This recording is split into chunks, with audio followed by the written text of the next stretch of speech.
भाषणाच्या सुरुवातीलाच मी मराठी भाषेला केंद्र सरकारने जो अभिजात दर्जा दिला त्याबद्दल मी केंद्र सरकारचे आणि राज्य सरकारचे दोघांचेही आभार व्यक्त करतो।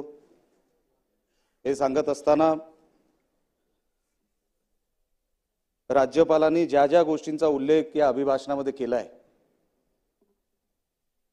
जसं मी म्हटलं त्याच्या खोलात जाणं गरजेचं आहे। आजच सकाळी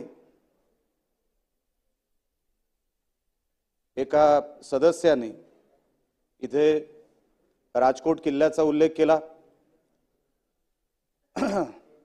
किल्ल्यावर जो छत्रपती शिवाजी महाराजांचा पुतळा कोसळला त्या गोष्टीचा उल्लेख आज ह्याच सभागृहामध्ये एका सदस्याने केला। मी त्या सदस्यांचं नाव घेऊ इच्छित नाही, कारण का तो माझा मतदारसंघ आहे म्हणून काही गोष्टी स्पष्ट करणं गरजेचं आहे। जेव्हा पुतळा कोसळला त्यानंतर जे काय त्याच्यावरती झालं त्याच्यावरती कारवाई करा अशी आमचीही मागणी होती आहे आणि लवकरात लवकर दोषींवर कडक कारवाई व्हावी ही मागणी आमची देखील आहे, तेव्हाही होती। पण तेव्हा आम्ही एक आरोप केला होता, तेव्हा माझं एक म्हणणं होतं जे मी तेव्हा मांडलं होतं। तेव्हा मी या सभागृहाचा सदस्य नव्हतो, माझ्या अगोदर जे या सभागृहाचे सदस्य होते आणि ह्याच मतदारसंघातले होते ते त्या स्पॉटवर 15 मिनिटात पोहोचले कसे हा मी प्रश्न उपस्थित केला होता। तो पुतळा पाडला की पडला हे आम्हालाही ऐकायचं आहे, आम्हालाही बघायचं आहे। एक आमदार कॅटेगरीचा माणूस, एक आमदार तिथे 15 मिनिटात कसा पोहोचतो हे विचारायचे नाही प्रश्न। तुम्ही सत्ताधाऱ्यांवर टीका करू शकता आणि म्हणून मी तेव्हाही मागणी केली होती की ते जे कोण आमदार होते माझ्या अगोदर या मतदारसंघातले त्यांचे सीडीआर चेक करण्यात यावे, त्यांच्या ड्रायव्हरचे सीडीआर चेक करण्यात यावे, त्यांच्या आजूबाजूच्या सहकाऱ्यांचे आम्ही एसपीला पत्र देखील दिलं की त्यांच्यावर कडक कारवाई करण्यात यावी। कारण का छत्रपती शिवाजी महाराज आमच्या आस्थेचा विषय, आमची ओळख आहे आणि म्हणून अशा विषयामध्ये कधी तडजोड होणार नाही, करणार देखील नाही। पण असं जर कोणी जाणून बुजून केलं असेल तर त्यांच्यावर कडक कारवाई झालीच पाहिजे, हे मी मागणी तेव्हाही केली होती आणि या सभागृहाच्या माध्यमातून परत एकदा करतोय। कारण का या गोष्टीचा उल्लेख झाला सकाळी आणि हा विषय माझ्या मतदारसंघातला आहे म्हणून याचं स्पष्टीकरण देणं हे गरजेचं होतं। अध्यक्ष महोदय, माझ्या मतदारसंघामध्ये ज्याचा उल्लेख आता राज्यपालांच्या अभिभाषणामध्ये झाला, मॅन्युफॅक्चरिंग सेक्टर असेल, टुरिझम सेक्टर असेल, अशा मोठ्या प्रमाणामध्ये आपण उल्लेखनीय काम करतोय राज्य म्हणून, याचा उल्लेख राज्यपालांच्या भाषणात झाला। अध्यक्ष महोदय, मला फक्त तुम्हाला काही गोष्टी सांगायच्या आहेत। मॅन्युफॅक्चरिंग ह्याच्यावर जर आपण लक्ष केंद्रित केलं आणि त्याच्यावरती जर भरीव काम झालं, होतंय, 100% होतंय। कारण का ज्या ज्या गोष्टींचं महाराष्ट्रामध्ये मॅन्युफॅक्चरिंग होतंय ते अनेक परदेशामध्ये होत नाहीयेत, त्या गोष्टीचंही सरकारचं मला मनापासून अभिनंदन करायचं आहे। पण मॅन्युफॅक्चरिंग हा असा सेक्टर आहे, हा जॉब क्रिएटर आहे, जॉब क्रिएशन होऊ शकतं या मोठ्या प्रमाणामध्ये या सेक्टरच्या माध्यमातून। महाराष्ट्राचं क्षेत्रफळ जर आपण बघितलं तर 3,07,000 काहीतरी स्क्वेअर किलोमीटरचं क्षेत्रफळ आणि जपानचं क्षेत्रफळ जर आपण बघितलं, देशाचं जर क्षेत्रफळ बघितलं तर 3,77,000 स्क्वेअर किलोमीटर एवढं क्षेत्रफळ, म्हणजे महाराष्ट्र आणि जपान काही 70,000च्या फक्त क्षेत्रफळाच्या अंतरावर आहे। आणि म्हणून जपान हे मॅन्युफॅक्चरिंग, कारण का अभिभाषणामध्ये असा उल्लेख झालाय की महाराष्ट्राची आपण इकॉनॉमी $1 ट्रिलियन पर्यंत न्यायची आहे, तर $1 ट्रिलियन ची इकॉनॉमी जर आपल्याला करायची असेल तर मॅन्युफॅक्चरिंगला तेवढंच महत्त्व देणं तेवढंच गरजेचं आहे, मोठ्या प्रमाणामध्ये लक्ष देणं गरजेचं आहे। आणि फक्त उल्लेख केला म्हणून सांगतो, जपानमध्ये फक्त ॲडव्हान्स टेक्नॉलॉजी या मॅन्युफॅक्चरिंगवर तिकडची इकॉनॉमीचं बोलत नाहीये, फक्त मॅन्युफॅक्चरिंग हे $2 ट्रिलियन पर्यंत पोहोचलेलं आहे, फक्त एका विषयावरचं मॅन्युफॅक्चरिंग। आणि त्याची उलाढाल आज जर ते $2 ट्रिलियन पर्यंत करू शकतात तर महाराष्ट्र कुठेही मागे राहायला नको, म्हणून मी याचा उल्लेख केला। आज अनेक जसे पोर्टचा उल्लेख झालेला आहे। आज कोकणामध्ये आम्ही किनारपट्टीची आमची सगळी मतदारसंघ, अध्यक्ष महोदय आपणही कोकणातून आहात, या सगळ्या किनारपट्टीच्या मतदारसंघामध्ये पोर्ट आहेत, 100% आहेत। पण या पोर्टची उलाढाल किती होते, ह्यांचे किती एग्रीमेंट साईन झालेत, कुठल्या देशांची साईन झालेत। आज जेव्हा आम्ही पोर्टच्या दिशेने जातो, पोर्ट बघतो, ते कस्टम ऑफिसर तिकडे बसलेले असतात, पण आपल्याला जसं मी सांगितलं फक्त उल्लेख नाही तर खोलात जाणं गरजेचं आहे। किती एग्रीमेंटवर तो पोर्ट चालू आहे। जेव्हा एग्रीमेंट झाली सरकार बरोबर, तेव्हा सरकारला काय काय सांगितलं होतं की आम्ही काय काय देणार आहोत तो पोर्टच्या नावाखाली, आणि आता तिकडे काय आहे अस्तित्वामध्ये ह्याचं कधीतरी ऑडिट झालं पाहिजे। पोर्ट आता पण पालघरला एक पोर्ट आहे, त्याचा उल्लेख आहे अभिभाषणामध्ये। पालघरला आता या अभिभाषणामध्ये पण एक उल्लेख आहे पालघरला एक नवीन पोर्टचं। कोकणामध्ये पोर्ट आहेत, पण ते अजून गतीने चांगले चालवण्यासाठी, चांगले करण्यासाठी सरकारला त्याच्यावरती लक्ष देणं गरजेचं आहे।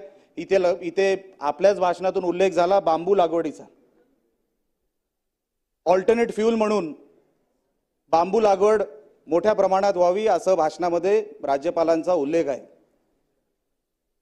आपण लँडस्लाइडचा मुद्दा काढला। साहेब, मी ज्या मतदारसंघातून येतो, कुडाळ आणि त्या परिसरामध्ये माणगाव आणि त्या वरच्या सह्याद्रीच्या पायथ्याच्या गावांशी अनेक शेतकऱ्यांनी तेव्हा बांबू लागवड करायचा मोठ्या प्रमाणात प्रयत्न केला, कारण का तिकडे फक्त लँडस्लाइडचा विषय नाहीये, इथे ग्रीन कव्हरचाही उल्लेख झाला। सर्वात मोठं ग्रीन कव्हर जर कुठे असेल तर ते आमचं सिंधुदुर्ग जिल्ह्यात आहे। सर्वात जास्त जर कुठे पाऊस पडत असेल, दुसऱ्या क्रमांकाचा, सरासरी 4000 मिलीमीटर आमच्याकडे पाऊस पडतो। तर अनेक जनावरं वरती सह्याद्रीच्या पायथ्याशी येतात, शेतामध्ये घुसतात, आणि म्हणून काही शेतकऱ्यांनी तेव्हा तिथे बांबू लागवड केली होती।